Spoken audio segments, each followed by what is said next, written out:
सप्तविंशः सर्ग 27वां सर्ग त्रिजटा का स्वप्न, राक्षसों के विनाश और श्री रघुनाथ जी की विजय की शुभ सूचना। सीता ने जब ऐसी भयंकर बात कही तब वे राक्षसियां क्रोध से अचेत सी हो गईं और उनमें से कुछ उस दुरात्मा रावण से वह संवाद कहने के लिए चल दी। एक तत्पश्चात भयंकर दिखाई देने वाली वे राक्षसियां सीता के पास आकर पुनः एक ही प्रयोजन से संबंध रखने वाली कठोर बातें, जो उनके लिए ही अनर्थकारिणी थीं, कहने लगीं। 2 पापपूर्ण विचार रखने वाली अनार्य सीते, आज इसी समय ये सब राक्षसियां मौज के साथ तेरा यह मांस खाएंगी। 3 उन दुष्ट निशाचारियों के द्वारा सीता को इस प्रकार डराई जाती देख बूढ़ी राक्षसी त्रिजटा, जो तत्काल सोकर उठी थी, उन सबसे कहने लगी। 4 नीच निशाचारियों, तुम लोग अपने आप को ही खा जाओ। राजा जनक की प्यारी बेटी तथा महाराज दशरथ की प्रिय पुत्रवधू सीता जी को नहीं खा सकोगी। 5 आज मैंने बड़ा भयंकर और रोमांचकारी स्वप्न देखा है, जो राक्षसों के विनाश और सीताप्ति के अभ्युदय की सूचना देने वाला है। 6 त्रिजटा के ऐसा कहने पर वे सब राक्षसियां, जो पहले क्रोध से मूर्छित हो रही थीं, भयभीत हो उठी और त्रिजटा से इस प्रकार बोली।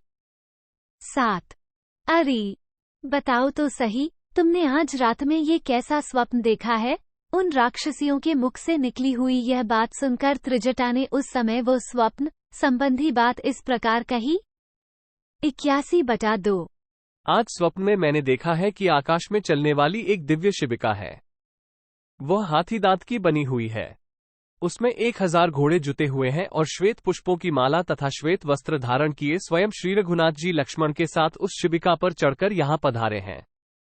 आज स्वप्न में मैंने ये भी देखा है कि सीता श्वेत वस्त्र धारण किए श्वेत पर्वत के शिखर पर बैठी हैं और वह पर्वत समुद्र से घिरा हुआ है। वहां जैसे सूर्यदेव से उनकी प्रभा मिलती है, उसी प्रकार सीता श्री रामचंद्र जी से मिली है। 111/2 मैंने श्री रघुनाथ जी को फिर देखा। वे 4 दांत वाले विशाल गजराजप, जो पर्वत के समान ऊंचा था, लक्ष्मण के साथ बैठे हुए बड़ी शोभा पा रहे थे। 121/2 तदनंतर अपने तेज से सूर्य के समान प्रकाशित होते तथा श्वेत माला और श्वेत वस्त्र धारण किए वे दोनों भाई श्रीराम और लक्ष्मण जानकी जी के पास आए। 131/2 फिर उस पर्वत शिखर पर आकाश में ही खड़े हुए और पति द्वारा पकड़े गए उस हाथी के कंधे पर जानकी जी भी आ पहुंची। 141/2 इसके बाद कमलनयनी सीता अपने पति के अंक से ऊपर को उछलकर चंद्रमा और सूर्य के पास पहुंच गईं। वहां मैंने देखा वे अपने दोनों हाथों से चंद्रमा और सूर्य को पोंछ रही हैं, उन पर हाथ फेर रही हैं। 151/2 तारांकन, जो स्त्री या पुरुष स्वप्न में अपने दोनों हाथों से सूर्यमंडल अथवा चंद्रमंडल को छू लेता है, उसे विशाल राज्य की प्राप्ति होती है। जैसा कि स्वप्नाध्याय का वचन है, आदित्य मंडल वापी चंद्रमंडल में वा स्वप्ने गृहणाति हस्ताभ्या राज्यम संप्राप्नुयान महत गोविंदराज विरचित रामायण भूषण। तत्पश्चात जिस पर वे दोनों राजकुमार और विशालोचना सीताजी विराजमान थी, वो महान गजराज लंका के ऊपर आकर खड़ा हो गया। 16 फिर मैंने देखा कि 8 सफेद बैलों से जुते हुए एक रथ पर आरूढ़ हो ककूटस्थ कुलभूषण श्री रामचंद्र जी श्वेत पुष्पों की माला और वस्त्र धारण किए अपनी धर्मपत्नी सीता और भाई लक्ष्मण के साथ यहाँ पधारे हैं। 171/2 इसके बाद दूसरी जगह मैंने देखा सत्य पराक्रमी और बल विक्रमशाली पुरुषोत्तम भगवान श्रीराम अपनी पत्नी सीता और भाई लक्ष्मण के साथ सूर्यतुल्य तेजस्वी दिव्य पुष्पक विमान पर आरूढ़ हो उत्तर दिशा को लक्ष्य करके यहाँ से प्रस्थित हुए हैं। 18 191/2 इस प्रकार मैंने स्वप्न में भगवान विष्णु के समान पराक्रमी श्रीराम का उनकी पत्नी सीता और भाई लक्ष्मण के साथ दर्शन किया। 201/2 श्री रामचंद्र जी महातेजस्वी हैं। उन्हें देवता, असुर, राक्षस तथा दूसरे लोग भी कदापि जीत नहीं सकते। ठीक उसी तरह जैसे पापी मनुष्य स्वर्गलोक पर विजय नहीं पा सकते। 211/2 मैंने रावण को भी सपने में देखा था।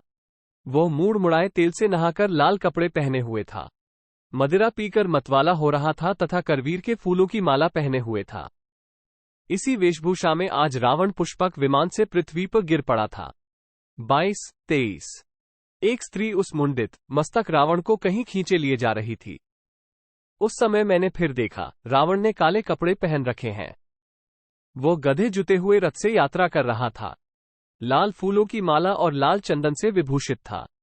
तेल पीता, हंसता और नाचता था। पागलों की तरह उसका चित्त भ्रांत और इंद्रियां व्याकुल थीं। वो गधे पर सवार हो शीघ्रतापूर्वक दक्षिण दिशा की ओर जा रहा था। 24-25। तदनंतर मैंने फिर देखा, राक्षसराज रावण गधे से नीचे भूमि पर गिर पड़ा है। उसका सिर नीचे की ओर है और पैर ऊपर की ओर, तथा वह भय से मोहित हो रहा है। 26। फिर वह भयातुर हो घबराकर सहसा उठा और मद से विह्वल हो पागल के समान नंग धड़ंग वेश में बहुत से दुर्वचन, गाली आदि बकता हुआ आगे बढ़ गया।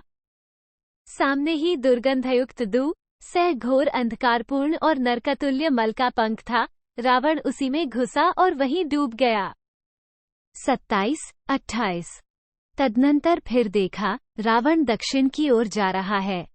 उसने एक ऐसे तालाब में प्रवेश किया है जिसमें कीचड़ का नाम नहीं है। वहां एक काले रंग की स्त्री है जिसके अंगों में कीचड़ लिपटी हुई है। वो युवती लाल वस्त्र पहने हुए है और रावण का गला बांधकर उसे दक्षिण दिशा की ओर खींच रही है। वहां महाबली कुंभकर्ण को भी मैंने इसी अवस्था में देखा है। रावण के सभी पुत्र भी मूड़ मुड़ाए और तेल में नहाए दिखाई दिए हैं। ये भी देखने में आया कि रावण सुअ पर, इंद्रजित सूस पर और कुंभकर्ण ऊंट पर सवार हो दक्षिण दिशा को गए हैं। 311/2। राक्षसों में एकमात्र विभीषण ही ऐसे हैं जिन्हें मैंने वहां श्वेत छत्र लगाए, सफेद माला पहने, श्वेत वस्त्र धारण किए तथा श्वेत चंदन और अंगराग लगाए देखा है। 321/2। उनके पास शंख ध्वनि हो रही थी, नगाड़े बजाए जा रहे थे। इनके गंभीर घोष के साथ ही नृत्य और गीत भी हो रहे थे जो विभीषण की शोभा बढ़ा रहे थे। विभीषण वहां अपने 4 मंत्रियों के साथ पर्वत के समान विशालकाय मेघ के समान गंभीर शब्द करने वाले तथा 4 दांतों वाले दिव्य गजराज पर आरूढ़ हो आकाश में खड़े थे। 33-35। ये भी देखने में आया कि तेल पीने वाले तथा लाल माला और लाल वस्त्र धारण करने वाले राक्षसों का वहां बहुत बड़ा समाज जुटा हुआ है एवं गीतों और वाद्यों की मधुर ध्वनि हो रही है। 36। ये रमणीय लंकापुरी घोड़े, रथ और हाथियों सहित समुद्र में गिरी हुई देखी गई है। इसके बाहरी और भीतरी दरवाजे टूट गए हैं। 37। मैंने स्वप्न में देखा है कि रावण द्वारा सुरक्षित लंकोपुरी को श्रीरामचंद्र जी का दूत बनकर आए हुए एक वेगशाली वानर ने जलाकर भस्म कर दिया है। 38। राख से रूखी हुई लंका में सारी राक्षस रमणियां तेल पीकर मतवाली हो बड़े जोर जोर से ठहाका मारकर हंसती हैं। 39। कुंभकर्ण आदि ये समस्त राक्षस शिरोमणि वीर लाल कपड़े पहनकर गोबर के कुंड में घुस गए हैं। 40। अतः अब तुम लोग हट जाओ और देखो कि किस तरह श्री रघुनाथ जी सीता को प्राप्त कर रहे हैं। वे बड़े अमरशील हैं, राक्षसों के साथ तुम सबको भी मरवा डालेंगे। 41। जिन्होंने वनवास में भी उनका साथ दिया है, उन अपनी पतिव्रता भार्या और परमादरणीय प्रियतमा सीता का इस तरह धमकाया और डराया जाना श्री रघुनाथ जी कदापि सहन नहीं करेंगे। 42। अतः अब इस तरह कठोर बातें सुनाना छोड़ो, क्योंकि इनसे कोई लाभ नहीं होगा। अब तो मधुर वचन का ही प्रयोग करो। मुझे तो यही अच्छा लगता है कि हम लोग विदेहनंदिनी सीता से कृपा और क्षमा की याचना करें। 43। जिस दुखिनी नारी के विषय में ऐसा स्वप्न देखा जाता है, वो बहुसंख्यक खून से छुटकारा पाकर परम उत्तम प्रिय वस्तु प्राप्त कर लेती है। 44। राक्षसियों, मैं जानती हूं तुम्हें कुछ और कहने या बोलने की इच्छा है, किंतु इससे क्या होगा? यद्यपि तुमने सीता को बहुत धमकाया है तो भी इनकी शरण में आकर इनसे अभय की याचना करो, क्योंकि श्री रघुनाथ जी की ओर से राक्षसों के लिए घोर भय उपस्थित हुआ है। 45। राक्षसियों, जनक नंदिनी मिथिलेश कुमारी सीता केवल प्रणाम करने से ही प्रसन्न हो जाएंगी। ये ही उस महान भय से तुम्हारी रक्षा करने में समर्थ हैं। 46। इन विशालोचना सीता के अंगों में मुझे कोई सूक्ष्म से सूक्ष्म भी विपरीत लक्षण नहीं दिखाई देता, जिससे समझा जाए कि ये सदा कष्ट में ही रहेंगी। 47। मैं तो समझती हूँ कि इन्हें जो वर्तमान दुख प्राप्त हुआ है वह ग्रहण के समय चंद्रमा पर पड़ी हुई छाया के समान थोड़ी ही देर का है, क्योंकि ये देवी सीता मुझे स्वप्न में विमान पर बैठी दिखाई दी हैं, अतः ये दुख भोगने के योग्य कदापि नहीं है। 48। मुझे तो अब जानकी जी के अभीष्ट मनोरथ की सिद्धि उपस्थित दिखाई देती है। राक्षसराज रावण के विनाश और रघुनाथ जी की विजय में अब अधिक विलंब नहीं है। 49। कमलदल के समान इनका विशाल बायां नेत्र फड़कता दिखाई देता है। यह इस बात का सूचक है कि इन्हें शीघ्र ही अत्यंत प्रिय संवाद सुनने को मिलेगा। इन उदार हृदया विदेह राजकुमारी की एक बाईं बांह कुछ रोमांचित होकर सहसा कांपने लगी है। ये भी शुभ का ही सूचक है। 51। हाथी की सूंड के समान जो इनकी परम उत्तम बाईं जांघ है, वह भी कंपित होकर मानो ये सूचित कर रही है कि अब श्री रघुनाथ जी शीघ्र ही तुम्हारे सामने उपस्थित होंगे। 52। देखो, सामने ये पक्षी शाखा के ऊपर अपने घोंसले में बैठकर बारंबार उत्तम सांत्वनापूर्ण मीठी बोली बोल रहा है। इसकी वाणी से सुस्वागतम की ध्वनि निकल रही है और इसके द्वारा ये हर्ष में भरकर मानो पुनः मंगल प्राप्त की सूचना दे रहा है अथवा आने वाले प्रियतम की अगवानी के लिए प्रेरित कर रहा है। 53। इस प्रकार पतिदेव की विजय के संवाद से हर्ष में भरी हुई लजीली सीता उन सबसे बोली, यदि तुम्हारी बात ठीक हुई तो मैं अवश्य ही तुम सबकी रक्षा करूंगी। 54। इत्यार्षे श्रीमद् रामायणे वाल्मीकि आदिकाव्ये सुंदरकांडे सप्तविंशः सर्गः 27। इस प्रकार श्री वाल्मीकि निर्मित आश्रामायण आदिकाव्य के सुंदरकांड में 27वां सर्ग पूरा हुआ। 27।